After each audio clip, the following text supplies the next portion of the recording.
Hello, and welcome to Anime Territory. I'm your host this week, Benjamin Shapping, and with me, as always, is Johnny Mongrel Ruhal. Okay, I should have guessed that would be the thing. I thought you might have gone with what No, you said earlier. I can't say that. Not in the first. Not in the first couple minutes. Yeah, we'll say it later. Today we are discussing a banger. It is Fate Zero. This is the banger that I chose. Yes, so we both kind of chose Steins Gate. Yeah, to be the first banger in the year of bangers, episode 100. we always decided that was going to be our 100th. Yeah, so I don't know when we decided that. It feels like maybe around 80 or 90 we decided that. We knew we wanted to do it, but we also knew that it's such a monumental undertaking. Like, what are we going to say? Also, what are we going to say about this show that hasn't been said and wikied to death? Like, we can't provide like a here's an in-depth explanation like we did for Sunny Boy, because I just had to go down a wiki rabbit hole. So we're just gonna have fun with this one, I think. The kind of thing with Fate is you just don't think about it. You can think about it, but at a certain point, you can think about it too much. And Yes. you gotta go back and reread a few paragraphs and be like, okay, now this paragraph makes more sense with the context that I have from the later paragraphs. I think I sort of understand what's going on. Now, can I put it into words? No. I got the gist. I'll try. People fight each other. Yeah. Yeah, I mean, that's the point. It doesn't really get confusing until the end. Yes. When they're like, we have to talk about the intricacies of how magic works. Mm-hmm. That's when and Fate also just how gets this lost kind in the of weeds. connects to the show we already have. Yes. Or the main, whatever. The the visual light novel. Visual novel. Mm-hmm. Which, Fate Zero was a novel. Fate Stay Night was a visual novel. Mm-hmm. They are not light, though. Light implies that it's for a younger audience, sort of thing. So I thought it just meant it was small. It can mean that, but it's not not. It is suitable for. It is like rated Okay. PG-13 at most, sort of thing in The American original terms. Fate Stay Night is not rated PG-13. No, it's not. Fate Zero would not be rated PG-13, I don't think. There's definitely implications of things. I don't know. I think it'd pass for PG-13. And I feel like there's the implications of hey, this child is being raped by insects would kind of toe the line there. There's never any specific. No, it's not. They definitely just imply it. And they say several things that are more just like she's in a bucket of this bugs. this is the worm that She's in fed on her purity first. What? What does that mean? Her entire body is being ravaged or tainted or something like that. And I'm like, okay, yep. These are kind of spoilers, but whatever. I don't care. I really don't care. We're not doing our normal structure of, hey, here's spoiler free. I mean, I guess I can give my spoiler free ranking. 10 out of 10, but not on my top 10 list. Interesting. This is 10 out of 10. And it is on your top 10 list. We've established that in the lore of the podcast. I know that. This is top 2 for me. Yeah. Is Steins Gate number 1? It was when I made the list. Okay. What would you put as number 1 now, then? I still think I'd go Steins Gate. That's fair. Can't fault you for that. So, I don't know. Yeah, that's our spoiler-free ranking of it. This show's great. It's a masterpiece. Well, not. It's a 10 out of 10. Yeah, 10 out of 10 means masterpiece. Mm-hmm. Which we had a discussion with friends I think before. there are some things I can nitpick about it if I wanted to, but I don't want to. Yes. So here's the thing. We had a conversation with friend of the show, Brock Rumlevy, off mic, about, he's like, I don't rate anything at 10 out of 10 because nothing is perfect. I'm like, 10 out of 10 doesn't mean perfect. 10 out of 10 means masterpiece. Mm-hmm. Masterpieces can have flaws. Yes. Well, fuck. Ryder says towards the end, he's like, yes, I am less than perfect, which means I can achieve something greater than perfection. He's my boy. I know he's your boy. You want to talk about how you're kitted out right now? Yeah, I have a rider and waiver playmat, and I got my admirable game that he plays in the show coffee mug. Yes. You don't have the shirt, which is a shame. I know. I should get that shirt if it's available. Yeah, don't buy it yourself. Maybe it'll be a birthday present. Okay. Or buy it yourself because I forget about it when it comes time to your birthday. But at least wait till your birthday. Okay. I gotta write that in a buy shirt. No, don't buy shirt. Oh, don't buy writer shirt. So should we set the stage a little bit? Yeah. I don't want to go plot by plot, but let's set the stage. We have the premise of this is that 3 mage families, I don't know, something like 180 years ago, 200 years ago, something like that, they decided we want to reach the root of magic. And to do so, we're going to devise this ritual called the Holy Grail War, where we summon heroic spirits, they do battle, we sacrifice the heroic spirits to the Grail, and then that will open up a path to the root. These 3 families decide to do this. There have been 3 of these Holy Grail Wars before, with, I don't think we're really for sure exactly what happens in 1 and 2. We're told stuff that happens in 3, sort of, but I don't think 1 and 2 were very clear. The 3rd Holy Grail War took place in the 1930s. It's all centered around this town in Japan called Fuyuki. And we say Holy Grail War, they're just like, it's not the cup that Christ did, it's just what we call it because of its wish-granting powers. But basically, it doesn't just open the root of magic, it will also grant a wish. So somebody else wants to wish for something besides that, they can. It's an omnipotent wish. That's what they say. It is not omnipotent, as we learned, but or maybe it's not. This one isn't. It's not omniscient. It can't do things that you don't know how to do. It's not a miracle worker per se. It has to achieve things in a way that you know how to do, which is a whole fuck moment at the end. So it's a good moment. So it will. There are always 7 heroic spirits that are summoned. Yeah. There are exceptions. They're typically of the same 7 classes. Let's just worry about Fate Zero. Don't worry about other stuff. 7. Fate Zero does a pretty good job of having the typical summoning expectations. So correct. The 3 major mage families all put forward a candidate for doing that. The Tosakas. There's 4 families, I think. Are the Ultrabolts considered a family? They're not one of the 3 that devise the ritual. Okay. So never mind. So the 3 main mage families that devise the ritual are the Einsbarns, the Tosakas, and the Matos. The head of the Tosaka family, Tokiomi Tosaka, is the one competing in this Holy Grail War. The Einsbarns, they pull in an outside mercenary called Imiya Kiritsugu, who is sort of married to one of their homunculuses. They make homunculuses. That's their thing. Yep.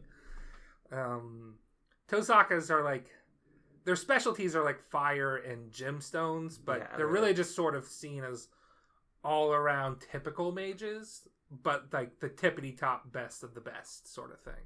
But they don't have a gimmick per se, other than they like jewels and fire magic. And even then, not necessarily that. That's more of a style than a gimmick. The Matos are bug people. They like bugs. They think bugs are cool. The Matos put forward, they're kind of this one we're probably just going to pass on. We've got this daughter of the Tosaka family because our family genes are shit. My sons are worthless. And my grandson even more so. So because mage families can only have one mage inherit the crest, since there's 2 powerful daughters of the Tosaka family, we just like call dibs on one of them. Yeah. So we'll put her child in 60 years. Her child would be our competitor for the Holy Grail War. She's got a fertile womb. Another thing that they say. Probably not anymore with the bugs. I think the bugs help. The bugs help? I think so. I think that's the implication that they're getting at, is that we're preparing this womb to absorb and make a grand vessel for magic. They've kind of strayed from the path, the Matos. Their goal now is to... goal is to basically, the head of the Matos, is it Zokin is how I pronounce it, is trying to achieve immortality. Mm-hmm. And he's like, and then once I have immortality, I'll get the root eventually. Yeah. But I can't trust my descendants. So they're like, well, we'll hold off on it. And then one of Zokin's sons, Karya, who abandoned the family and has a crush on Tokiyoma Tosaka's wife, learns that, wait a minute, one of the Tosaka kids is in the bug pits. I'll win the Holy Grail War, and in exchange, you'll let her go back to her family. And they're like, all right, sure, you think you can do it. I'm going to put some bugs in you, buddy. I'm going to put some bugs in you. At least you have some magical talent, unlike your shit brother. So here's some bugs. And then the Ainsbarons are also technically sort of taking a back seat. They, from what I was reading, because they're always like, yeah, Kiritsugu, so long as you win the Grail, that's kind of all we care about. You can have your wish instead of doing the route. But from what I was reading recently, as I was deep diving on wikis after finishing the show, they made Ilya a better Grail vessel than Irisfeel. Because they're like, I don't think Irisfeel is going to really get the job done here. So we'll prepare Ilya for the next one. She'll be a better vessel for us. Okay. So those are the three mage families and what their kind of stakes are in it. Tokiomi is the only one really staying true of let's reach the root. Mm-hmm. Kirei is... Sorry, that's somebody else. Sorry. I'm just going down my list and I don't have them in the order that I'm talking about them. Karya wants to free Sakura, the second child of Tosaka. And then Kiritsugu, his goal is to save the world. Yes. Since he was a child, he has been trying to save the greatest amount of people and making the necessary sacrifices of the lesser amount of people to do that. And his goal is to save the world. Though you wouldn't know it from looking at him because he seems like cold-hearted. He wants world peace. Yes, that is his goal. With all the killing and destruction he brings, his goal is world peace. He's kind of like a less funny, was it Peacemaker? Is that the... Oh, yeah. Mm-hmm. The John Cena superhero character? I mean, I know he's a normal DC character, but... Other interested parties now. Notice I said interested parties, because there are... two uninterested parties. Yeah. I would almost say three. Almost. The Archibald, Kenneth L. Malloy Archibald, is a snooty professor, member of the Clock Tower, which is basically the government of mages, or, Though the three great families are sort of doing their own thing, they're like, yeah, sure, we're Clock Tower, yeah, we're members, but we're gonna be over here doing our own shit. Like headquarters for the Mage Association.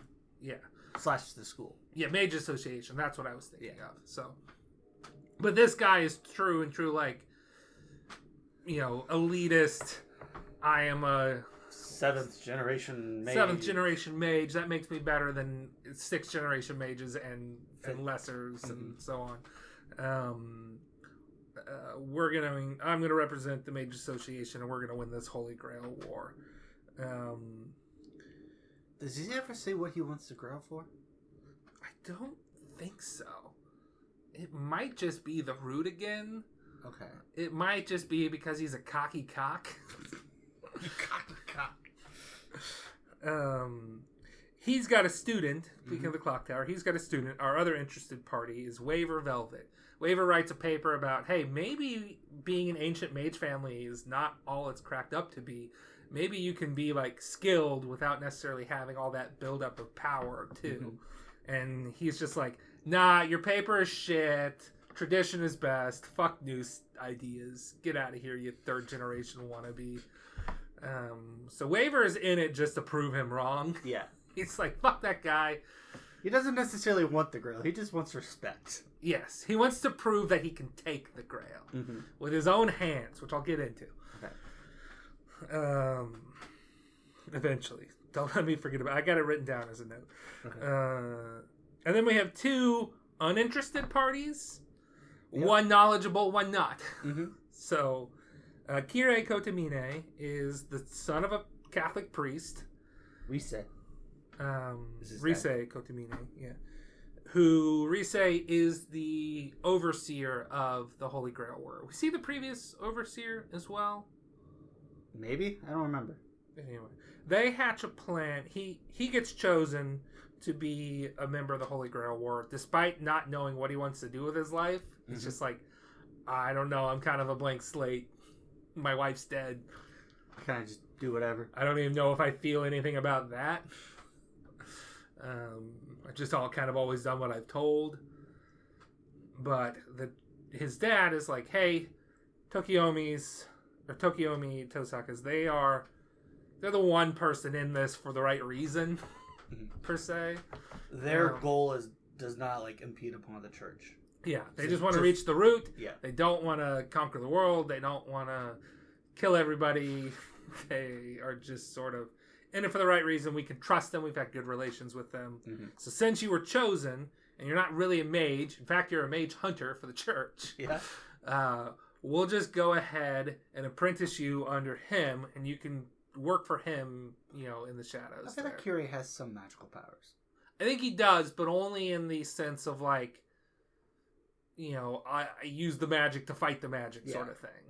I'm just saying, he's able to like summon the swords and stuff. Yeah, but he's not trained as a mage. He's trained as a mage hunter. Gotcha. It's like like a witch hunter that uses magic sort of thing. Okay. It's like, okay, yeah, we took the curse upon or blade. I'm just saying, we had the curse upon us, then we use it to fight the other curse. But he has magic. He can use it. Yes. I'm not denying that, He's Ben. Tokiomi's apprentice. Yeah. He's learning magic. Anyway, they apprentice him under that. And his ones are revealed like a couple of years ahead of time from the Grail War. So they have time to apprentice him there. And be like, okay, now we've left and we're separate sides of this fight. And then meanwhile, people that have information gathering are like, yeah, we know he trained under you. This is... Yeah. Whatever. But yeah, he is, despite not being interested, he is the main antagonist. Yes, he is. As he tries to find his ideals or what he wants, he just kind of realizes a reason for it. Yeah, he's just kind of a fucked up guy. And he's never had a chance to really let that shine through because he's always just done what he's told. And then our last uninterested party, and not even knowing, they're just like, who's going to be the seventh master? They're like, fuck, we can't think of any like other like major players. So the Grail will just choose somebody. It's fine. So we'll just choose this child murderer that likes to murder people. We'll give him a fucked up servant. It's fine. He has he was doing a ritual of sorts. He has a magic book of sorts. He found like a magic book that had, could be the magic. There's this whole thing of like the better the relic you have when summoning your servant, the better chance you have of summoning the servant you want. So like an ancient tome, that could be used for a lot of people. Like maybe that's the tome of this guy. Maybe it's the tome of this other one. So, this guy. I guess we'll talk about servants now. We kind of talked about our masters. He's just sort of a young artist, but his medium is murder. Yes. He summons, we'll just start with him because we're on him now. He summons Gil de Rey, also known as Bluebeard, in the caster class. Mm-hmm. So this is the person, if you're not familiar with who Gil de Rey is, like I was when first watching this is the person that burned Joan of Arc at the stake. He was like a priest, but I guess in the lore of this show, dabbled in dark magics. His thing was like he wanted to be punished by God, but God never did punish him or something. Yes. So he sort of lost faith in God. Yeah. He's obsessed with Joan of Arc and her purity and wants to, I don't know, defile her, I guess. I don't know. The other, so we'll just go in reverse order here. So Kirei Kotomine, he summons, I guess, the Hassan Organization of Assassins. Yeah. So it's weird. The Hassan has a lot of different like variations to him. Yeah. This one is considered like the Hassan of 100 Faces or something. Yeah. So it's typically the leader of this assassins organization. Mm-hmm. But this time, it was a leader of it, but really it was a committee of people. So he's got, I don't know, something like 20 or 30 assassins. Well, if the name's correct, there's 100 of them. If the name's correct. Yeah. Hard to say. There are a lot of them. But yeah, it's, I think technically they call it Hassan of the 100 Faces. Yeah.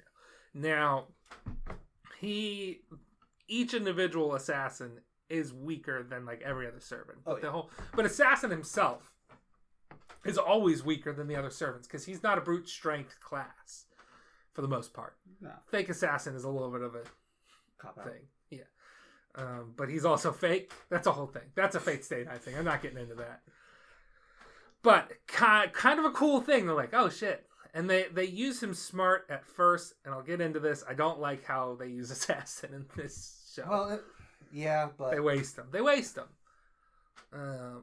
He served his purpose of gathering intel. It's just that intel was, we're dead now. The intel was stuff that we as characters knew, so we didn't really we weren't that impressed by them being like, yes, this is Kiritsuga Imiya. He's a mage hunter turned, dog of the Einsbaum family. Like, okay. But I knew that. You're not revealing too much, interesting information. You're just making sure that these two characters have the knowledge.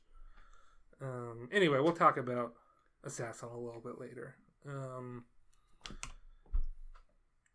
Who was the next one that I had mentioned? Oh, it would have been Waver. Yeah. So Waver steals a relic that Kenneth Elmoy Archibald was going to use for the Holy Grail War. Because he just happens to intercept it being delivered. And somebody's like, oh, hey, you should deliver this to him. He's like, okay. It's a terrible delivery boy.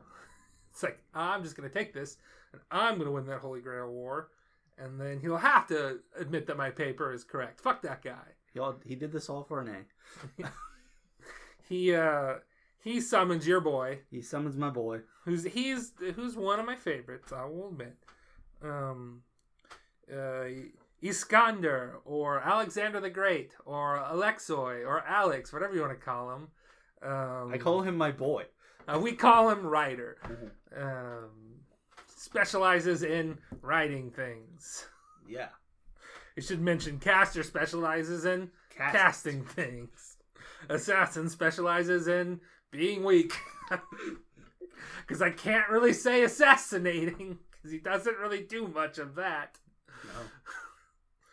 No. Yeah, he's just a big boy. He's great. Yeah. I love him. We love Ryder. We are Ryder stands here. This is for sure. Mm-hmm. Then Kenneth Elmoy Archibald, having his first relic stolen, has to find another relic and summons my boy, Diarmid U Dubny? Dubny? I'm not Irish. Please don't at me. I always thought it was Diarmid. Diarmid. In the Lancer class, which He specializes in having 2 spears. Yep. Then going to the mages families, Tosaka summons Gilgamesh As Archer. Yep, the king of heroes, the original heroic spirit, overpowered prick.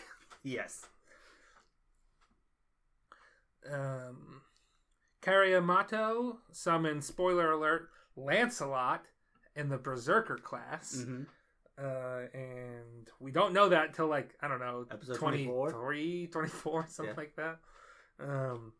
He's just basically seen as the Black Knight. Mm-hmm. They specifically modify the ritual with Berserker to make sure that they get the Berserker class, because Zokin's like, you're going to fuck this up unless we put some stipulations to increase your power level. If we put on the madness here, the madness trait, then we can get some power. We can boost the other stats in exchange. So not only is he the Berserker class, but he's also extra madness on top of that. Yes. He's pretty cool. I like him. Yeah, I like pretty much all the servants in here. Mm-hmm. Except for Assassin. But I like the idea of Assassin. Yes. I just don't like the execution. Because he doesn't execute anybody. No, not a single person. He just gets murked. And then, finally, Kiritsuga Imiya, arguably our protagonist, summons, arguably our second protagonist, Saber. King Arthur. King Arthur. Arturia Pendragon. What? King Arthur is a girl this whole time? Of course she was. King Arthur is a girl in this show. It's genius. Did I tell you? I was recently rereading some Terry Pratchett short stories. And one of them is called like Once in Future and is about a time traveler who gets stuck in some alternate dimension. And it turns out, wait a minute, people are calling me Merlin.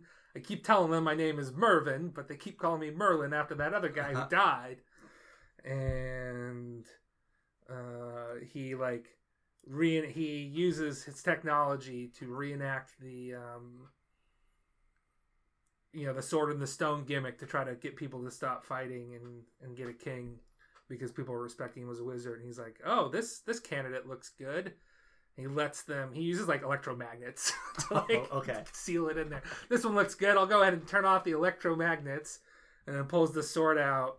And then it's like reveal very end of the short story. It's like, wait a minute, it's a girl? Hell all yeah. right. So I'm like, Terry Pratchett gets it. Terry Pratchett knows what's up. I don't think he's ever heard of Fate Zero or Fate Stay Night, but I don't know, he's a nerd. So I was so happy when I'm like, oh hell yeah. I had completely forgotten about that story too. But I reread it recently, which is appropriate that I did, because now we're recording this just a week later or 2 weeks later. Yeah. So this is the one servant that is also in Fate Stay Night. So I guess. Okay. Well, this is the one servant that is summoned in Fate Stay Night. Due to the end of Fate Zero, Gilgamesh just gets to stick around, because of course he does. Yes. So he is also a part of Fate Stay Night, but he's just sort of like thrown in of like, wait a minute, there's another one? What's the deal here?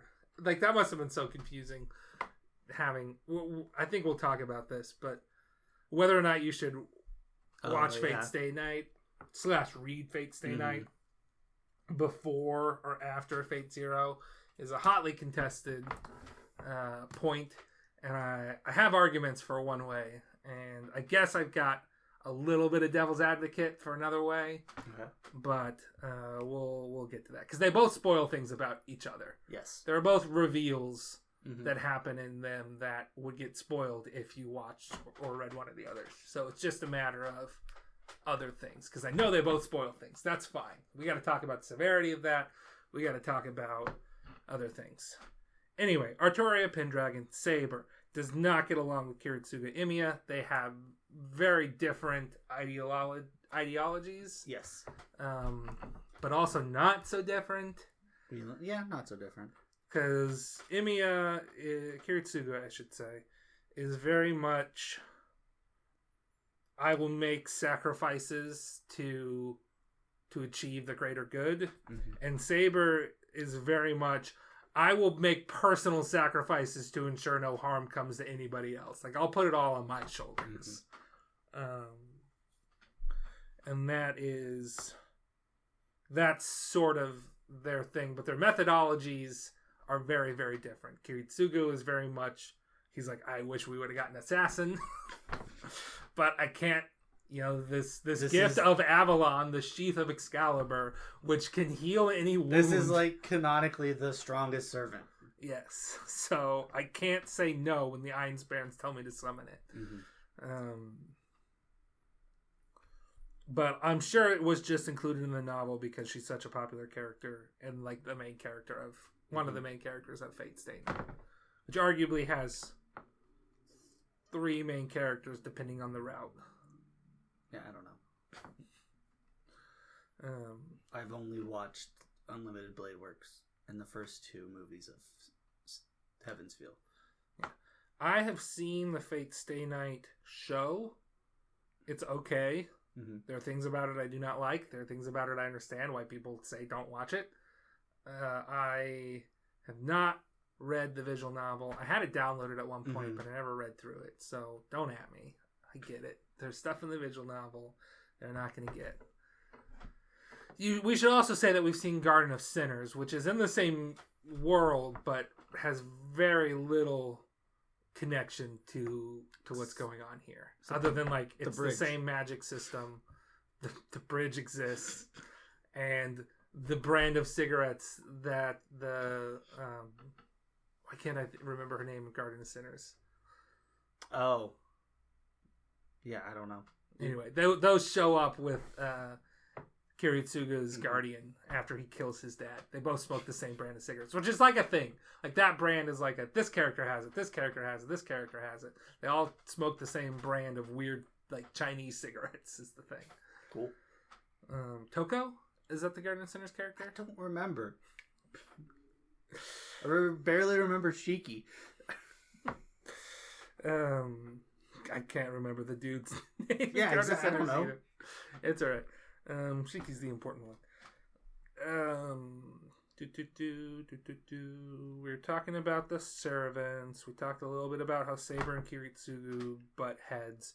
Oh, which leads us to our arguably third protagonist, which is Irisfeel, which is the Einsbaron homunculus that is married to Kiritsugu and basically pretends to be Saber's master, while Kiritsugu and his subordinate Maya just like work in the shadows to take people out and fight masters while they kind of distract the servants. Mm-hmm.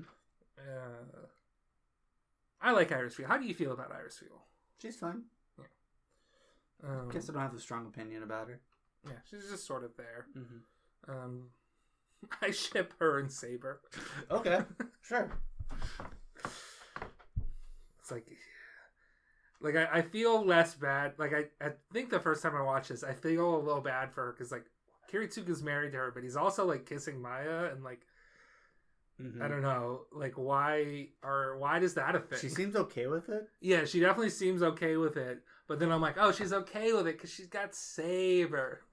Okay, I get it. It's also, an open I think it's thing. because she's like homunculus, so she's like, this is okay. Yeah, he's like, I know that dead. I'm going to become the Grail, so I get it. Yeah. Like, I'm glad I got the time I got with him. I'm glad that I was able to have a daughter and spend like 8 or 9 years with her as a person, basically. Yeah, I'm glad I got to exist as a person for a while. So those are our characters and the roles that they play. Mm-hmm. Do you want to go off on a side tangent and talk about our Holy Grail War servants that we'd like to see as a cast? Oh, you want to do that now? I don't know. While we're talking about the classes, we could do that. Okay. Take a bit of a tangent, and then we can come back to talking about the show. So, tangent. We made up servants that we would like to see in all the classes. Yeah. And fair warning, most of them are not serious. No.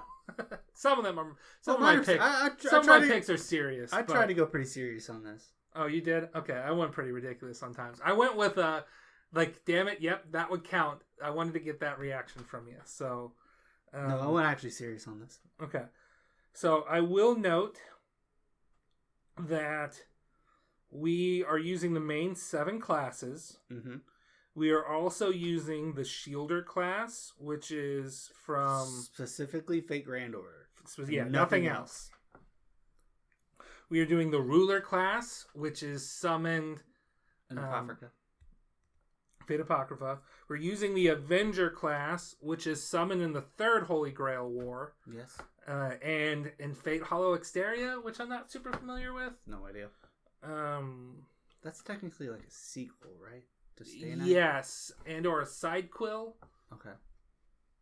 It has to do with Lancer's actual master, because in Fate Stay Night, because even though like Kirei was controlling him, Kirei just like cut off the arm of somebody who was Lancer's actual master, and that's how he got the command seals for Lancer.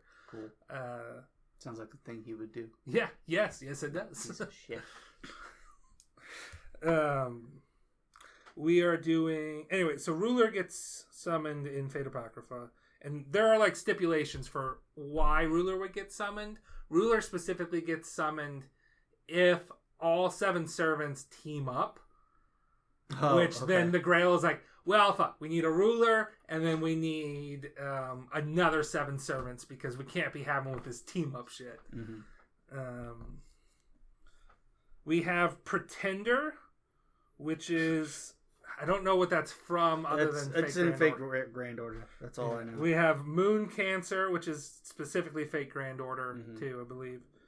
We have Alter Ego, which I'm not for sure what that's from.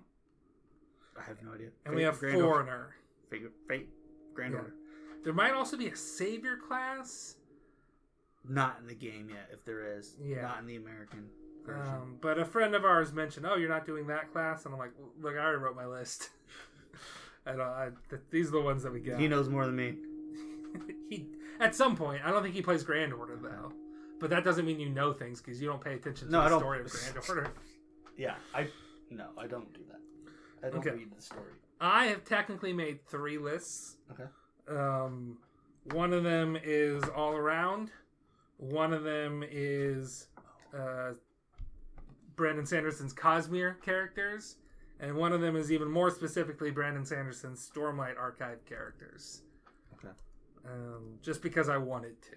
I wanted to see if I could fit people into these categories. Okay, so we're gonna do this very quickly. Okay, let's do your cast. Just all of it? Yeah, go through one at a time, and we'll stop and talk about it. I'll have a couple names for each. So for Saber, I wrote William Wallace and D'Artagnan. Okay, all right. But you couldn't decide which one? I just wrote them down. Okay. I would say between those two, D'Artagnan. Yeah, I'd probably pick D'Artagnan more because I wouldn't have been able to tell you that he used a sword other than if I had to guess, maybe. I think he had like a famous big sword. Okay. Yeah, he probably had like a Scottish claymore or something. It actually might have been called Claymore. Okay, so for Archer, I have Genghis Khan. Genghis Khan is Archer. Did they horseback archery was a big thing for them? Yep. Okay. I could have done him for either, but I needed an Archer. Yeah, I get you. Lancer, I'm gonna put down. You might not know this person, Shaka Zulu. Shaka Zulu. No, I don't know that person. Famous African general. Okay. I wanted to add that name. I think I know him from that Spike show that put pirates up against ninjas and stuff. Oh, Deadliest Warrior? Yeah. Yeah. I didn't like that show. That show made me mad. Yeah. But I think he was in an episode. That's how I know about him. Okay. But yeah, they specialized in shields and lance. Or they had spears too. Okay. Spears are best weapon. Best weapon are spears. There's a post on our Skyrim where they're like, has anybody modded in actual spear mechanics? Because there's some mods that add extra weapons, and one of them is a spear, but you just swing it like a sword. And it's like, does anybody done actual spear mechanics, and like, no, it would break the game. I mean, Skyrim's already a broken ass game, but they're just like going over how OP the spear is. It's like, yeah, spear best weapon. Okay, Ryder. The funny one is Remy from Ratatouille. Yep. And Porco Rosso. I don't know about funny, but No, okay. It's a good pick. Porco is a good pick. Mm-hmm. The actual answer is Hannibal. The general. Not Hannibal Lecter. No. But Hannibal the general. Because they're riding elephants and stuff. That'd be a cool writer. Okay. Caster. I put Walt Disney. Okay. Fade Zinshu. Yeah. I get you. I it? understand. Yeah. He just draws things and they come to life. That type of thing. Yeah. I mean, like, that kind of falls into the Shakespeare was a caster. Yeah, that's true. So. I mean, Fate Strange Fake has that too. That guy, like, draws. He can make noble phantasms. Is that not Shakespeare in Fate Strange Fake? No. Oh, Shakespeare's in Apocrypha. Okay. Strange Fake is, I think, Alexander Dumas. Okay. Mm-hmm. The writer of The Three Musketeers. Yeah. But yeah, that's what I was going with. Okay. Assassin, I kind of forgot to go serious on this one. I wrote Golgo. Okay. Jason Bourne. John Wick. James Bond. John Wilkes Booth. And the Illuminati. Okay. You get a lot of them there. Yeah.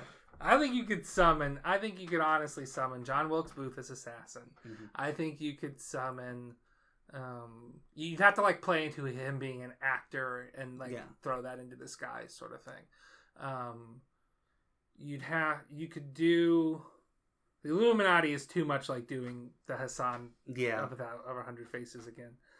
What were some of the, I think you could do, I mean, when you say funny, you just meant like that you picked something from a movie instead of.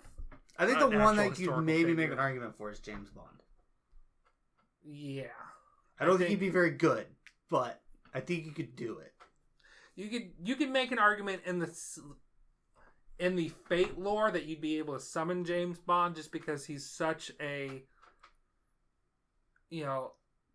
he's almost an IP free thing, because there were people other than the main, like there was Casino Royale has like 3 different versions, and one of them is way different than the others because it was like a hippies 60 movie, but you can kind of almost pull him as like, hey, yeah, he's in the public mythos, kind of like how they're like, yeah, we're not for sure if Hercules actually existed, but his legend is big enough. Yes, I feel you could do that for James Bond, but not for and you could do that for the Illuminati probably too, but not for Jason Bourne or Golgo or I think we had John just watched Wick. Golgo though, so that's why we had just watched Golgo 13 The Professional, which we are not going to do an episode on.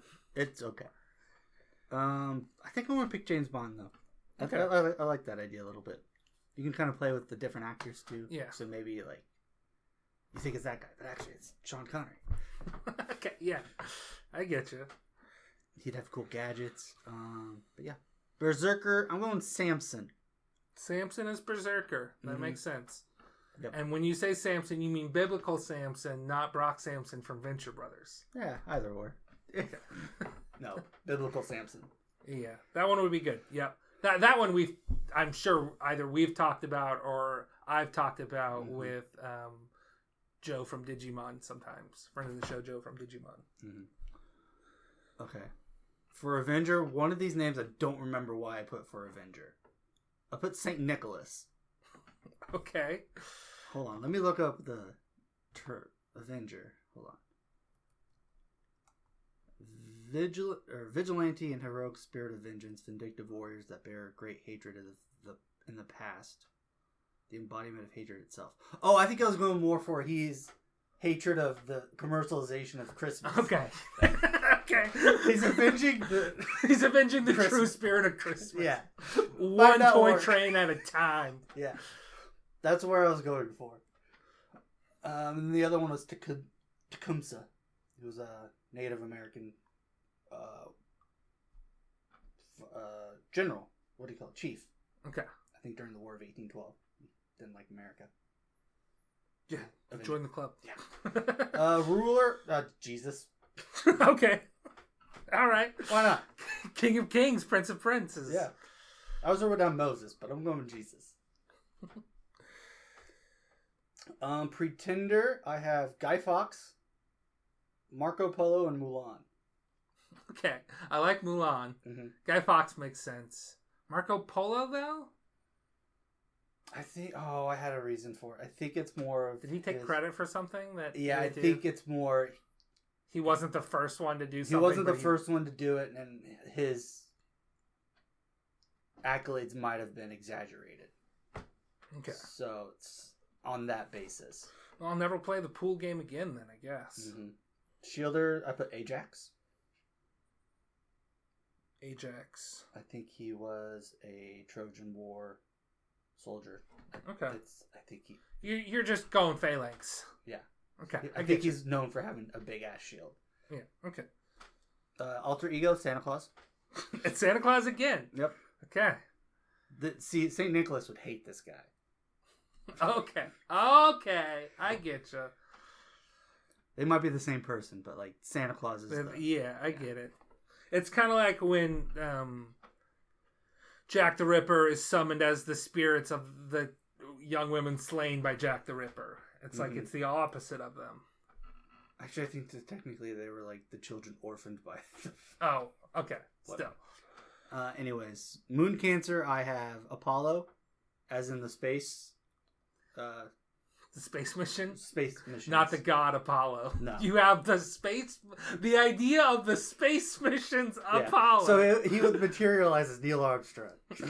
Okay. Other ones are Gru, because he stole the moon. Okay, yep. And then Kaguya. Okay. I'm assuming Princess Kaguya, not Kaguya wants to be confessed to. Correct. Okay. Not Love is War Kaguya. No. I mean, they can materialize as the Kaguya, but yeah, it might look like Kaguya from Kaguya-sama Love is War, but it's Princess Kaguya. It's Princess Kaguya. Okay.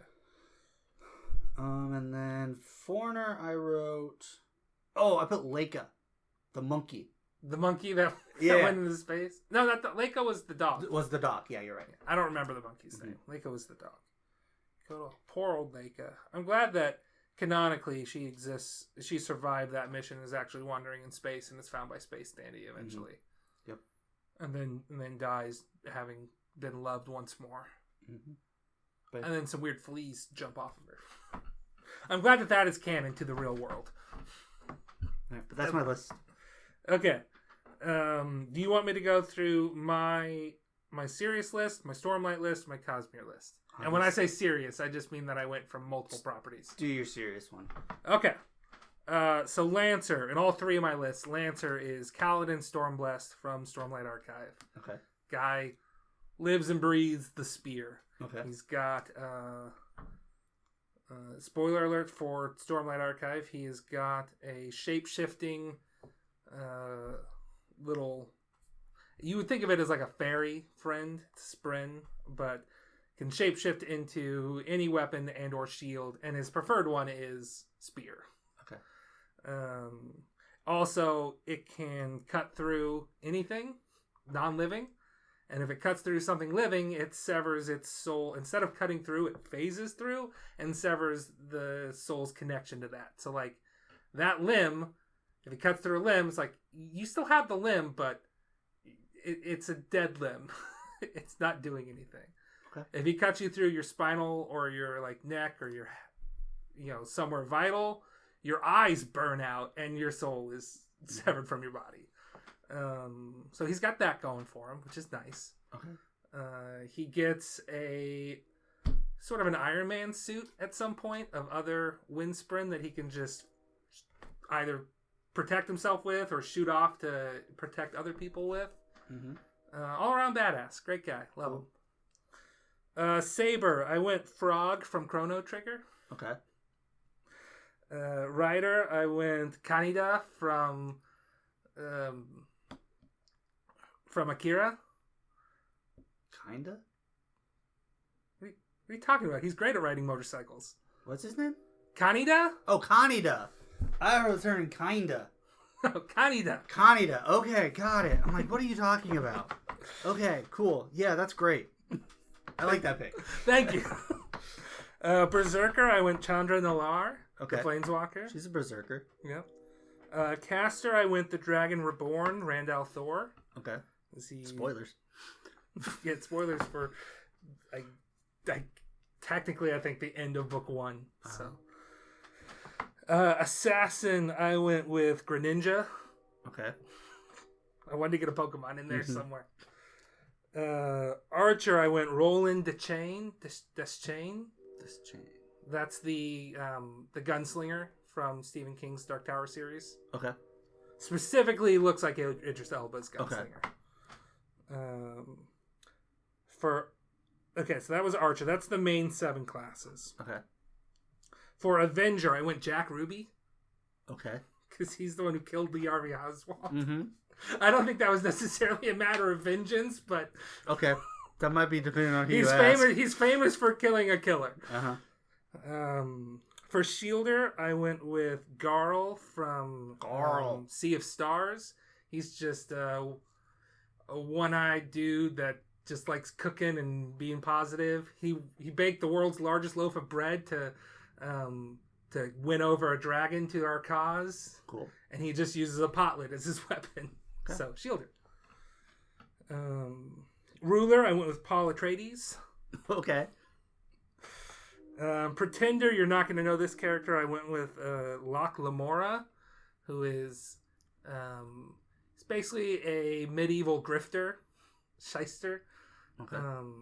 He's from the book The Lies of Locke Lamora. There's other books after that, but that's the main one. Just a world-class grifter. Oh, I should have put Barry Lyndon. He's not quite Barry Lyndon-ish because he's more competent than that, but God, Barry Lyndon's a good pretender. he just runs. That's a good... Oh, man, you should have picked Barry Lyndon. I should have. Now, alternate Barry Lyndon. Okay. Moon Cancer, I chose Della Duck. Because the moon hates her. Yes. For a while there. Alter Ego, I put Batman. Okay. And Foreigner, I put Tom Bombadil. I almost feel like Alter Ego should be Bruce Wayne. I don't know what you're talking about. Why would Bruce Wayne, a billionaire philanthropist, why would he have an alter ego? I don't know. Foreigner, I went Tom Bombadil because even in the books that he exists in, he is a stranger. Like the rules of the world just like do not apply to him. They're like, should we give the ring to Tom Bombadil? It's like, well, he wouldn't be affected by it, but he also would just like lose it because he doesn't care about it. He just wants to like drink beer and farm. And is a god of some sort. We don't know what his deal is. Alright? We can guess all we want, but Magic the Gathering says that he's a god. Alright, real quick. For the Stormlight Archive fans out there, I won't explain too much. Lancer, still Kaladin. Saber, Adolin. Doesn't have any magic powers, just really good as sword. Rider, Vinley. In the latest book, she rides Chasm Fiends. Cool. Berserker, Dalinar, specifically young Dalinar, who just unstoppable mad killing machine. Killed his own wife once. Cool. He's just like Karitsugu. Caster, I'm choosing Yasna Colon. She's just the most like a caster. Assassin, gotta go with the assassin in white, Zeth. That's what he's known as for most of the books. Archer, I chose Rock. Even though he is a pacifist, he's the only one in Bridge 4 who is skilled with a bow. There's not really very many good bow users. Avenger, I went Moash, who... is very much motivated by vengeance. Okay.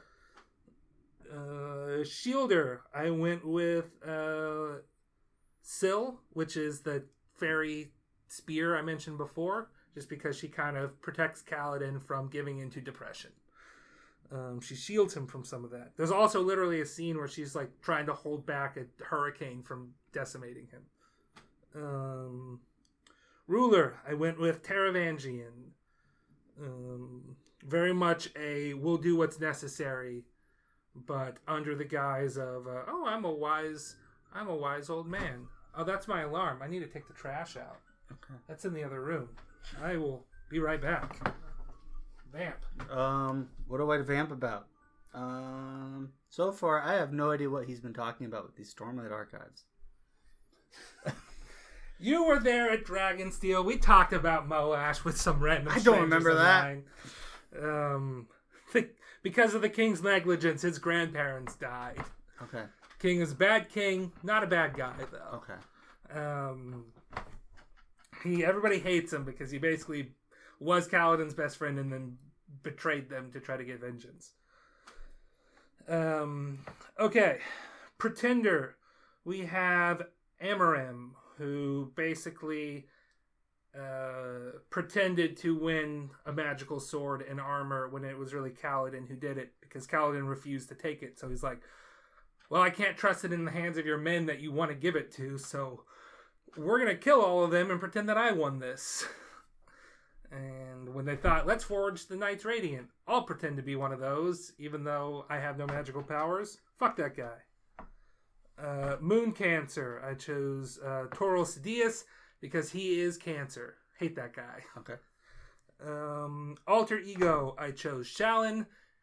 This is an easy one because she has legitimate alternate personality disorder. Multiple personality disorder. And Foreigner, I chose Hoyd because he's in every book and he's always technically not from that world. Cosmere. Kaladin is Lancer again. Saber is Vasher. Dalinar is Rider this time instead of Berserker. Kelsier is Berserker. Ryodin is Caster. Vin is Assassin. Waxilium Ladrian is Archer. He's a gunslinger, cowboy, detective. Oh, I'm a cowboy detective. Retribution is Avenger. That's a god with basically two gods combined. Clubs is Shielder. The Lord Ruler is Ruler. Shai or Wan Shai Lu is Pretender.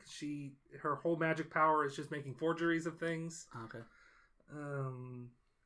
The Father Machine is Moon Cancer. Shalyn is still Alter Ego. I'm sorry, it just fits too good. And Hoyd is still Foreigner. So okay. That was our long team. Yes. But I wanted to go through my list. If you're not a Stormlight Archive or a Cosmere fan, well, I don't know what to tell you. The good stuff. If you don't like reading, there'll be something eventually. And it will be good, too, because that's why we're waiting so long, because he refuses to give to something that's not going to be good. What else you got? You said he had discussion points. Yes. So, I wanted to talk about Waver takes the item to summon Iskander as Rider. If he hadn't have done that, it would have been Kayneth and Rider. Oh, that would not have gone well. No, it would not. So, I wanted to talk about a little bit about how, hey, their ideologies would not work. No. Dearman's ideology only works because he is honorable and serves his master. Yes. And it really seems like Rider and Waver don't work together, but they are actually very compatible. Mm-hmm. We mentioned before that. So this is what Waver's whole reason for entering the Holy Grail War is not so that he can get a wish, it's so that he can prove he can win by taking the Grail with his own hands. Which is like, that's conquering, baby. That's the spirit of the King of Conquerors. Yep. Do you have anything else you want to add about those dynamics of Waver, Archibald, and Rider? No, I think you're spot on. I mean, Rider specifically said, "Hey, we would not have gone together." Yeah. I wrote down this is so as we all know, because we've all seen this show several times. Archer betrays Tosaka and sides with Kirei when Kirei kills him. They basically make the plan to kill him and take over. So like Archer's whole like dynamic in this show with Kirei is he's trying to teach him the flavor of Garmin Bosia. What's Garmin Bosia? It's the stuff that Bob and evil Coop okay. were into in Twin Peaks. It's the feeling of other people suffering, but realistically it's cream corn. But it's like, yeah, he's teaching him the flavor of suffering because they're just like, they can't get enough of that shit. So you're saying the arm. So Gilgamesh is just Bob? Not just Bob. Oh, okay. No, he's very different from Bob, I would say. They don't have the same goals in life. Bob wants to do evil for evil's sake. Gilgamesh is above everybody and wants to be entertained. Yes. I think he's just doing it for entertainment, basically. Yes. But he's just like, oh, this Kirei guy, what he does interests me. Let's Tokyo is a wet paper bag. let's steer him down a path, and I know what'll get him. I've dabbled in the flavors of Garmin Bosia. Let's get him to just start relishing in other people's suffering, because that's what he truly is. That is what Kirei is underneath, and he doesn't quite understand it. So he's just gonna keep experimenting until it makes sense to him. He's like, yes, I like this, but I don't know why still. So we'll just have to keep trying. But yeah, I mean, I don't know how else. I guess we can use this as a launching point to talk about Kirei's character a little bit more in depth. Okay. He very much is presented as like, oh, he's like this blank slate, but he's also very much just like, what is this guy's deal? What is he thinking? Kiritsugu is immediately like, clocks him as like, this is the most dangerous guy here. Heroic servants, yeah, they're stronger than me, whatever. I'm not scared of them though. This guy could cause problems. He doesn't fit into the plan.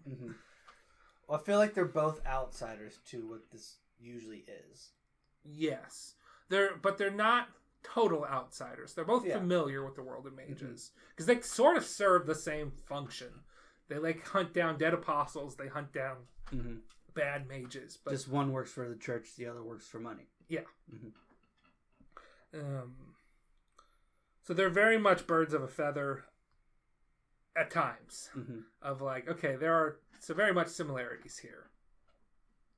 But Kirei just sort of like does what he's told until he just starts having conversations with Archer, and Archer's just like, yeah, but what if you like, I don't know, what do you want? Killed your father?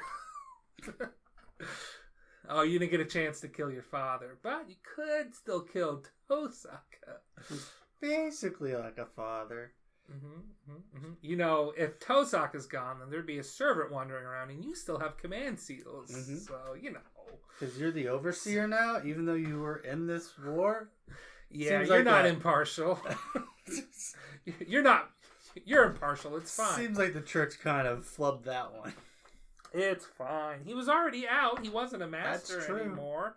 Even though I'm pretty sure the rule says if a master is out, he could come back in if the servant opens up.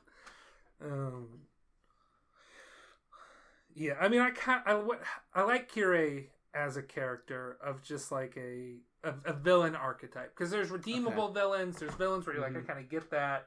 He is not evil for evil's sake, but he's not redeemable. Does that make sense? He's not evil for evil's sake, but he's not redeemable. Yeah, he's evil by nature, but also by curiosity. Okay, but that still makes him evil. But you're not saying it's... It's not like... So, like, we talked about Bob in Twin Peaks, who is just evil incarnate. Okay. So, like, Ryunosuke is just evil for evil. Ryunosuke is evil for art. That's... Okay, whatever. He's got his own weird philosophy. Okay.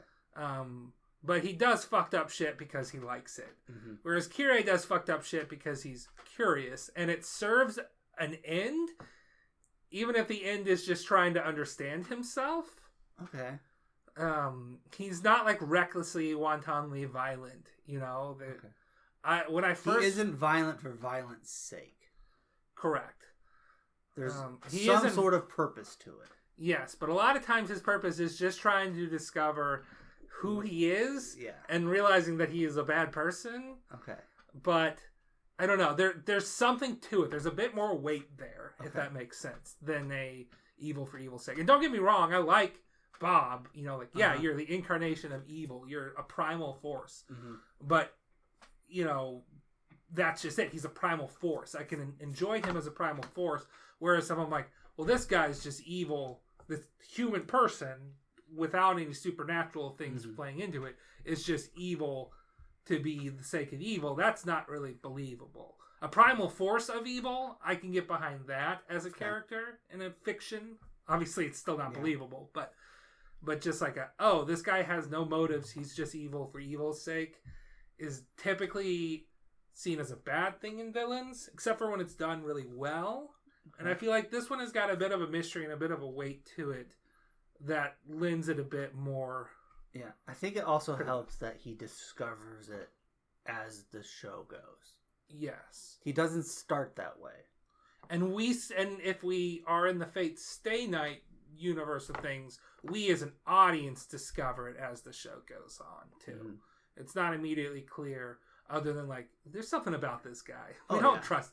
Rin doesn't trust this guy. Saber refuses to go into the church. Karitsugu, our main protagonist, is like, this guy is dangerous. Can't quite get a read on what his whole thing is. I understand everybody else and what their goals are. This guy, though, this thing scares me. Yeah. Okay. I get you. Okay. I'm going to talk about, if you don't mind, I'm going to talk about Assassin being used poorly now, too. Go ahead. Because we're on a Kirei thing. So, their first play with Assassin, where they're like, we'll pretend that he's dead and there's one less servant, so they won't be on the lookout for Assassin anymore. Genius play. Yes. Love that. Mm-hmm. They're like, we'll show off just a little bit of how powerful Archer is to scare people away from even trying to attack the Tosaka residence. We'll make people think that Assassin is gone. Mm-hmm. And then we'll use Assassin to keep an eye on everybody else and gather intelligence. That's all good plays. What I don't like is when they're like, let's send all of Assassin after Ryder. We'll need to send all of them. This is our best chance. Like, no, Ryder's going to mop the floor with him. I realize that we haven't revealed his true noble phantasm is the reality marble in which his army exists. So cool. Such a cool reveal. I love his noble phantasm. And then, I'm going to take a brief pause here to mention my first experience with Fate Zero was when we were in school in Edwardsville, going and hanging out with like Hank and Neil, I think freshman year. Okay. I watched like the last 3 episodes of Fate Zero before I had seen anything Fate related. And it was still just as cool watching Ryder summon his army and people being like, yeah, his noble phantasm that he can summon Alexander the Great's army. And I'm like, go on. I'm intrigued now. Well, see, I thought my first experience was you were watching it with Table in your basement. And I think I was there for like the caster fight. I'm like, who's that? Oh, that's King Arthur. What? That's Alexander the Great. What? Okay. This is awesome. Yeah. I mean, like other shows have done hey, it's people from the past, but they just don't do it as well. No. I'm sorry. They don't. Anyway, Assassin used poorly. Okay. They just sent him after Ryder. I was so mad. I'm like, no, like, you leave them in the shadows, you gather your information, you wait till they're sleeping, you slit their throats. I don't understand. I think their problem is, as soon as they reveal themselves, they'll know they're there. Well, but here's the thing. I'm fairly for sure Assassin has advanced stealth apparatus there, where they can, because heroic spirits can sort of sense each other and their auras and stuff. Fairly for sure Assassin can normally hide that. Okay. And if Assassin approaches, kills the other master that's supplying the thing mana without the heroic spirit getting warned because of their thing, doesn't matter if the heroic spirit then kills that assassin, because you got 98 more of them. I've got 99 problems with Assassin here. You got 98 more of them. Eventually, that heroic spirit will stop being supplied with mana, and unless another master shows up, is the only like downside there. But that's. No, I realize that doesn't make for a very interesting story, and they really just needed to get Assassin out of the way. I think there's also maybe some other rules and mechanics to the game that we don't quite know to make him not that powerful. Yeah, his stats are shit for the most part, except for his stealth. But I'm just like, but human stats are pretty shit, man. Like, I almost feel like a good mage could take an assassin out. Oh yeah, that's how. Most certainly. What I think it just depends on how good they're hiding their senses are. Yeah, I think it would have been better if I'm just gonna pitch something here, and obviously I'm not a genius writer, but here's what I think. What if it was something like, I don't know, Caster's Master gets taken out. Caster's on a rampage. Okay. Caster's Master gets taken out by Assassin. Caster's on a rampage. We still have the whole like bridge scene with the giant Cthulhu monster, but it's in response. It's like Caster trying to get Jean, which he thinks is Saber, but also as like vengeance for Ryunosuke, like fueling it. And so he's like using the last dregs of his power, and it's like, oh shit, he might be able to start drawing power and sustaining himself without a master, sort of thing. So that can all play out the same way. But Ryunosuke is now dead to Assassin. Because of that, Kiritsugu is able to piece together what's going on, because he already knew that Assassin was there, that he had clocked Assassin watching the battle between Lancer and Saber. So he's like, okay, I know Assassin's still in the game, but I had eyes on Assassin. Technically, Assassin's gone by that time, though. I know. Okay. So I'm just saying, Assassin in this part of the story is gone. I know. What I'm presupposing is he's not. Okay. Because they did not just have Assassin go up against Rider. Gotcha. They didn't do that plan. So, they're like, okay, he's taken out one master. We get to see Assassin assassinate somebody. But then we get to see just how good Kiritsugu is at assassination. And even though there was no, he was great at hiding his presence, he's just able to put the clues together and is able to somehow launch some sort of outmaneuver of Assassin. Because I think would have been something cool to see. Because when Kiritsugu outmaneuvers Archibald and gets him to use his command seal and then has Maya kill him, that's a great scene. As much as you feel bad for Lancer because of that, that's just this is what Kiritsugu does. He finds the solution. So if we got Kiritsugu to find the solution to take out Assassin, then I think that would have been a more gratifying end to Assassin. Gotcha. Now, where do you put in the reveal of Rider's armies? You think Assassin just went out too easy? Yes. Okay. But he wasn't used properly. It's always been my argument for the last 10 years. Okay. I think it just goes to, we just need Assassin out of here. Yeah, I get it. We need Assassin out of here. We need Kire to be open. We need him to be a free agent. Yeah. But there was my pitch there. My only counterpoint is, we got to see this Noble Phantasm. Yeah, we'd have to find, when do we reveal the Noble Phantasm? Because we can't have it revealed during the Cthulhu fight. Well, yeah, we don't go there during that fight, though, either. We don't. We don't. So, we need to have the reveal before then. You need to see how strong it is. Yeah. And it takes out an entire 99 assassins or whatever. Yeah. So, or even just let's summon all the assassins. I don't know, leave 5 back, man. Okay. You're giving up a very useful tool for a chance of taking out Rider. So that was my assassin point here. Okay. I've got a couple before I get into a big talking point topic. I've got a couple things so Saber can walk on water, because of the blessing from the Lady of the Lake. What if it rains? Can she climb raindrops? Ooh, I'm gonna say no. You're gonna say no? I think No. it would be a cool scene if she was able to like. I think it's strictly to like bodies of water. Yeah, I know. Okay. I just had that thought. Okay. Like, what if she could like jump off of climb raindrops like they were steps? Okay. That might make for a cool fight scene. And then I also wrote, I don't know how, but every time I watch this show, I forget that there's a Rin episode. And like, I have like no idea that that's what, like, there.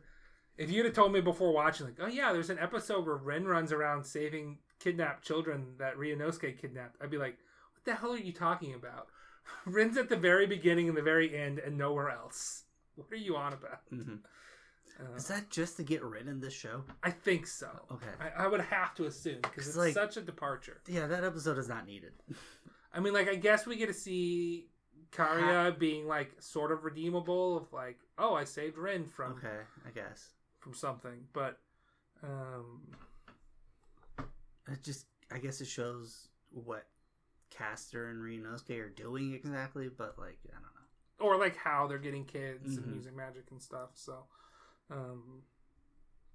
but I just like that episode and the episode where Saber and Ryder race. Like, I didn't remember that. Like, At the fight? where Saber has the motorcycle and we're like, Oh, motorcycle. you don't remember mom. that? I don't remember that episode before this watch. I'm like, oh, this is a thing. Yeah. I also never remember like seeing Irisfield becoming the Grail. It's just for whatever reason, I guess like maybe I'm like not paying attention during that scene, but it just happened so quickly. I'm like, oh, there's the Grail. Mm-hmm. Like, wait a minute. You know, Irisfield was the Grail. Like, I don't think I understood that the first time I watched the show. I knew that going in this time, but I think the second time I watched the show, other than obviously I don't count those first time I watched like 3 ending episodes. Other times I'm just like, wait, what? This is something that I read on a wiki. Like, she was the Grail? But okay, I guess. The only thing I ever thought the like Kiritsugu backlash happened later in the series. I didn't think it was that early in the series. Well, not like super early, but It was like episode like 17. that's like 15 and 16. I thought it was more like 20 though. No, I thought it was like right before the climax of the show. That's about where I remember Okay. it being. I didn't remember. I knew that it was like a vampire thing / zombie thing, but I couldn't remember exactly what the kind of both. why it was a vampire thing. Like, I didn't know if it was a thing where like, oh, this whole island's been vampires this whole time, and because of some medicine that his dad was making, they were like stopped from becoming out of control. But no, it's the opposite. It's that one of them takes the medicine, and like I couldn't remember like that part. I had that flipped this time watching through. Gotcha. I'm like, when's the reveal that she's actually a vampire? And it's like, oh no, it's She turns into a dead apostle. Mm-hmm. So, but yeah, I remembered it being around like episode 18-ish is when I remember it. So, were there any other like things that you just like, oh yeah, that's a thing that I don't remember? I don't think so. I kind of remembered everything. The only thing I feel like the action we got, I thought there was more of it. I thought those were longer scenes. Okay. All the big action pieces we got, the fights seemed shorter than I remember them being. If that makes sense. Yeah, that makes sense. Okay. And honestly, that might just be because of how we watch this as one disc a night. Maybe. So we weren't like, because the show feels longer, I think, if you're trying to watch all of it at once, as opposed to like, oh yeah, 6 episodes. That takes like 2 hours, if that. And maybe a little bit more than that, but it's like I feel like we saw more Gates of Babylon than we did. We don't get a lot of Gates of Babylon stuff. no. But you also have to keep in mind we see Gates of Babylon in Fate Stay Night too. That's So true. you might be like, Well, I watched more this familiar. first, so yeah, I know. We'll talk about that in a moment. Do you want to talk about that now? sure. Okay. So, highly contested. Which should you watch? Which should you do first? The consensus from the subreddit, the Fate Stay Night subreddit, is read the visual novel. I don't read, I know. so my answer is Fate Zero. I have only read one visual novel, Steins Gate, and it would probably take a bit for me to settle down to read Fate. the Fate visual novel, especially since you have to read it. I don't have to read three. I don't have time to read the same book. Well, not the same book. It's vastly different, but like Heaven's Feel is more quickly vastly different. Yeah, and it just feels like such a slog. So I get it, visual novel, whatever. That's your consensus. But here's the thing: they say read the visual novel before doing Fate Zero because it spoils things. The big thing that it spoils is that Kirei is evil. Rin and Sakura are sisters. Okay. Like, is there anything else that it really spoils? Not really. Saber knew Shiro's dad? Yeah. Like, that's not a plot point that ever comes up. Like, I feel like it's better knowing who Kirei and, like, Gilgamesh are before watching Fate Stay. That's the thing, is that, hey, look, you know what? You want to know spoilers? It's nice knowing, like, Shiro's motivation is that he's trying to follow his, what is it, foster dad's one dream. Dream. I don't know. It's like, oh yeah, it's like, hey, I know that the Fourth Holy Grail War doesn't get won by anybody good because here's the Fifth Holy Grail War. You know, we know that. Yeah, I just feel like knowing Kirei's a piece of shit adds to Fate Stay Night. Because there's those scenes where he's in there, you're like, you piece of shit. I know what you did. Yeah, we're just like, okay. I mean, having a little bit of backstory on Rin and Sakura, I think is nice. I guess it could take away from that reveal that they have that Kirei's bad, but, like, I don't care. Yeah. So yeah, it's like I'd rather watch the one that came first, and it's also just such a good like, hey, you can watch this. It's one show, not an old show that that everybody tells you not to watch. A new show that is good, and 3 movies. Yeah, it is a show that has one timeline and is really solid stuff. Yeah, it's good, and you know it. I think knowing why Gilgamesh is there just makes a lot more sense than knowing that, hey, all of a sudden an 8th servant shows up. Fuck you, Gilgamesh is here too. Why?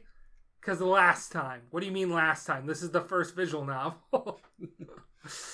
Well, we have this whole thing planned. Just, you know, we wanted to throw another servant at you. So here you go. He's the actual bad guy. And it's like, it just feels like it would come out of nowhere if I wasn't already familiar with Fate Zero and being like, hey, this is, as opposed to where it's like, oh yeah, that's right, Gilgamesh is around. Oh yeah, he's not just like wandering the world. People are like, who's talking to Sakura? And you're just like, it's Gilgamesh. He's here. He's around. I love that guy. Kind of. Well, he's a pompous ass. But he's my pompous ass. So we are very much on the side of watch Fate Zero first. To get into the show, watch Fate. If you like visual novels, sure, read the visual novel first. But Fate Zero is an entry point. It's perfectly valid. You can fucking at me on this one. Yeah. That's fine. I'll fight you on it.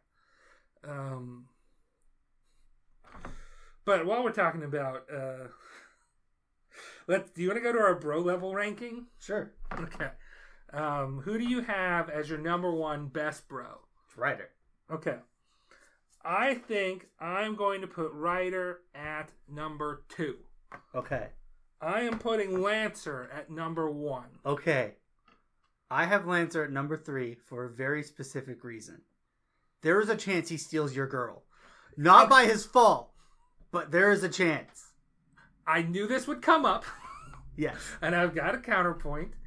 It's not, and it's basically just, he's not trying to win your girl. I'm sorry. He's just such a bro that your girl is not really she was never really your girl if she could fall for Lancer. I understand that, but still, he's going to steal your girl.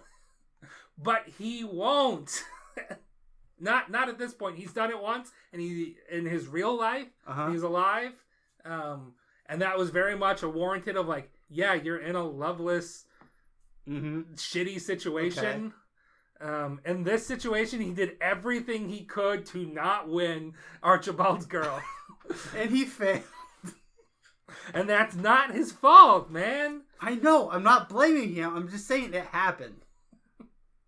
But the reason why Ryder is not number one is because Ryder is self-acclaimed selfish.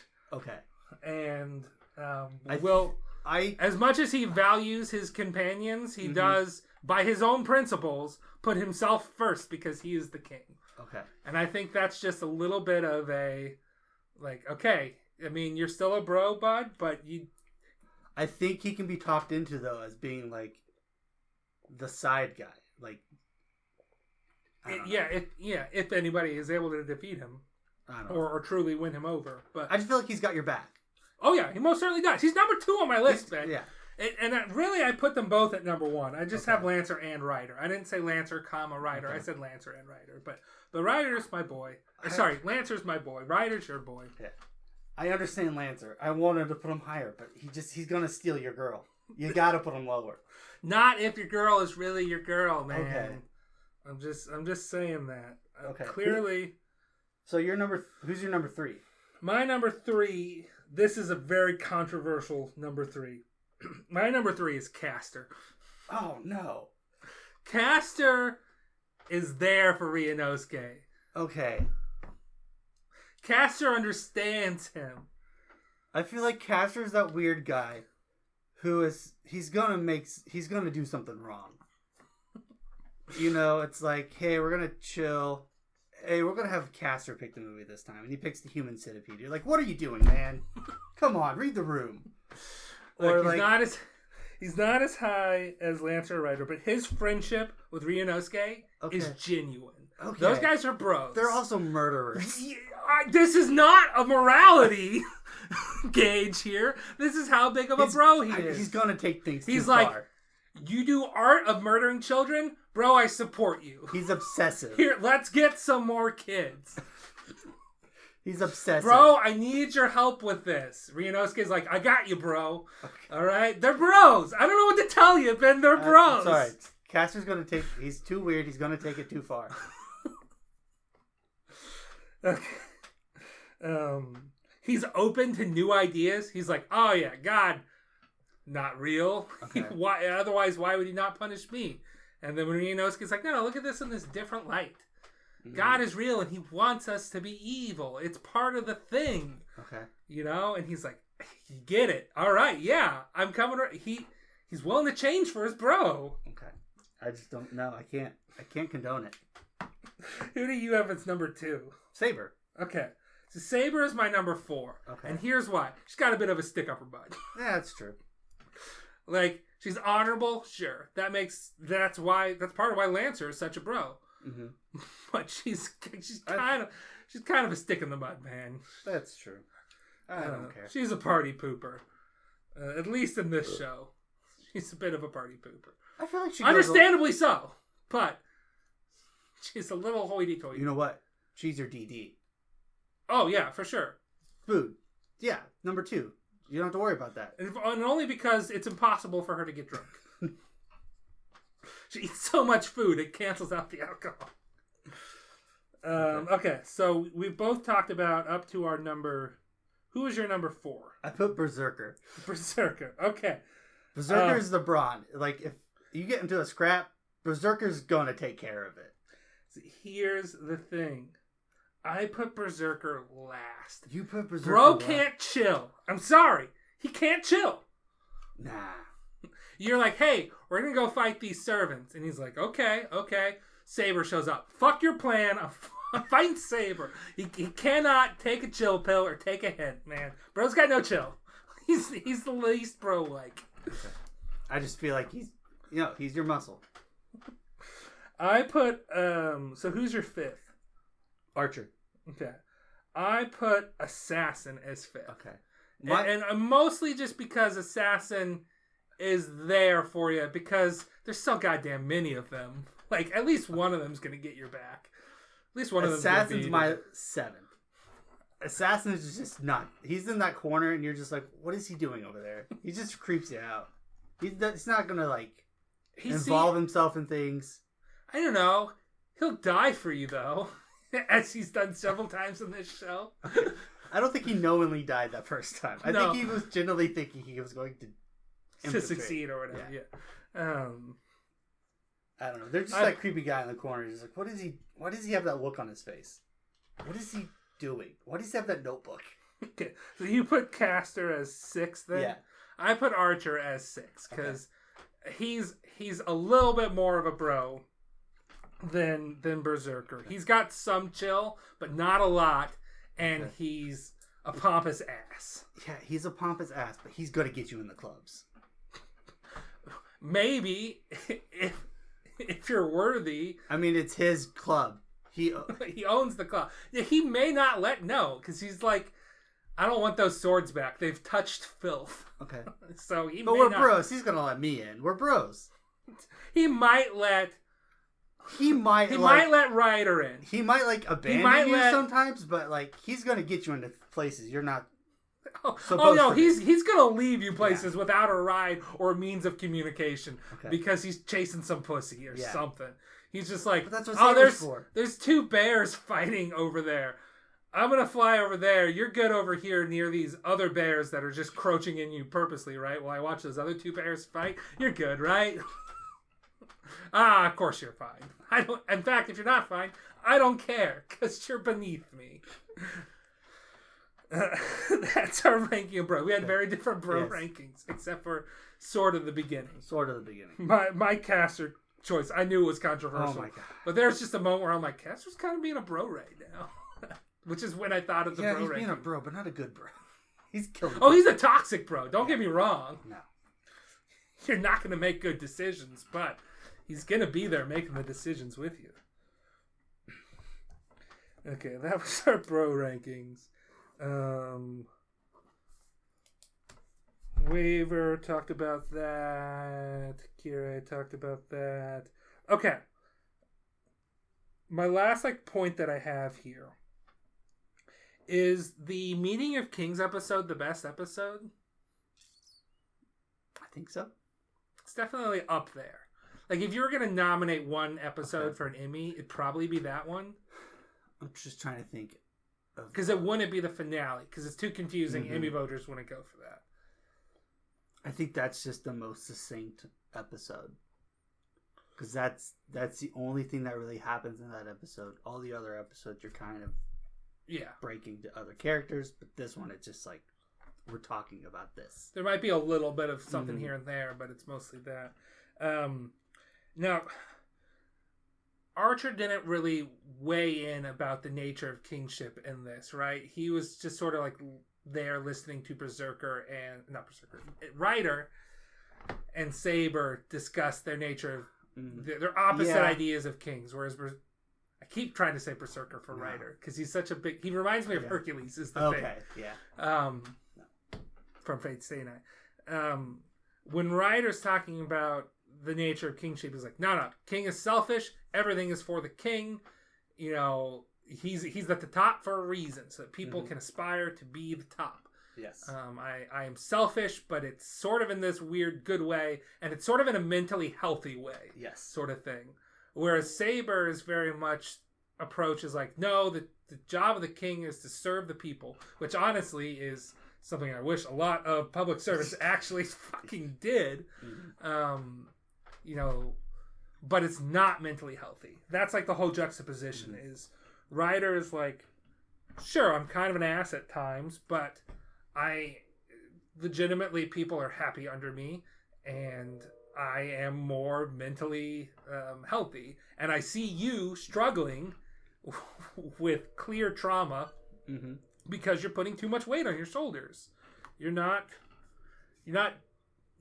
taking too much in. Sure, me personally, I think the nature of a leader should be to serve the people, but you're still a person. You're still a people. You got to serve yourself too.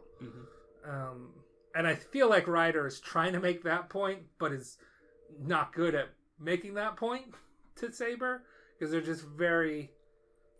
both very set in their ways here.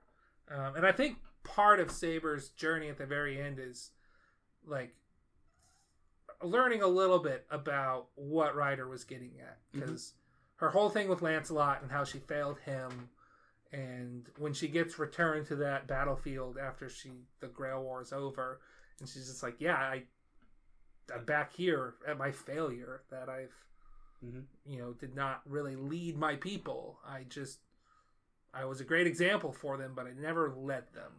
I saved them, but I didn't lead them. And I think like she does sort of learn a bit of that lesson. Saber's also technically, I think, I'd have to double check this. I think she's still alive. Technically, yeah. She was absorbed by the Grail before dying, before becoming a spirit. So like eventually she will return back. Like her whole thing about the Grail is, I'm not dead yet. Once the Grail is, or once, the heroic spirits, because it's not actually the Grail. Heroic spirits existed before the Grail. The Grail just summons heroic spirits. Oh, okay. Because, like, other things can summon heroic spirits. Like, the counterbalance can summon heroic spirits. And in fact, evil and good heroic spirits existed, but the Grail, before the Third Holy Grail War, could only summon good heroic spirits. After it gets tainted in the third one by Avenger, then it can summon evil heroic spirits, which is how, like, Gilderay can get summoned. Yeah. So, once whatever force controls heroic spirits is done with her, she'll be able to return to Britain. So if she's able to win the Grail and get her wish of being able to, like, defend Britain forever, then she can return back to her point and still achieve that goal. But also, like, she'll be tied to that till the end of time, so, like, it's time travel bullshit, whatever. Fate's weird. I like it, but you can go down a wiki rabbit hole and just get lost in things. So, that was kind of my last point. I really like philosophical discussion episodes too, which is what that episode was. It's just what's the nature of kingship.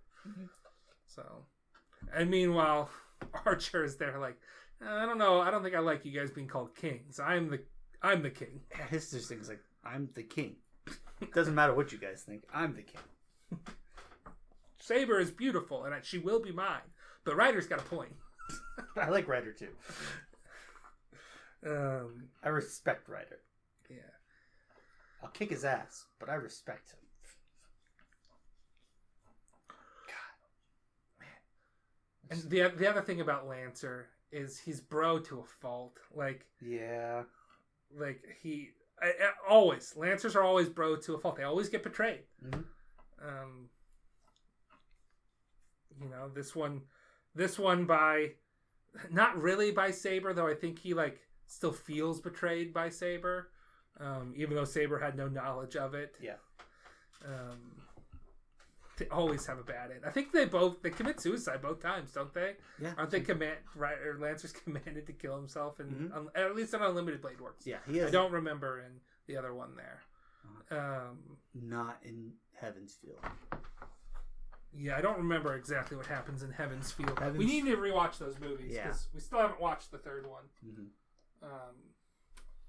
But maybe we'll do that sometime this year. Yeah, we just got to plan a Saturday around it, or maybe a Saturday and a Sunday. So if we get burnt out after two movies, we can do third one the next day. You got any other points? No, that was really all I had to talk about. Did you have... This was your episode to host, but that really doesn't mean much once I get started talking. Host just means you talk. Which is fine. I think that show's better when that happens. I'm not going to say anything. I have things to say about this. I actually wrote down a page worth of notes here. And then an extra line on the second page, which I guess I could have put on the bottom of this page, but... you didn't have any other notes you want to talk about? No notes. Okay. Don't need it. It's all good. Thanks for listening. You can follow us on X at anime_territory. We're on most YouTube or most podcast services. We are also on YouTube. We're on most YouTubes. Yeah. The one. The one. Anything else? At me on X. I'll check it eventually. I've kind of been staying away from that shit site for a while, but at me on there and I'll send you a sticker. I still got a bunch. I gave some away this weekend though. Oh, yeah? and to friends that were in town. So, cool. You're now leaving the anime territory. Goodbye.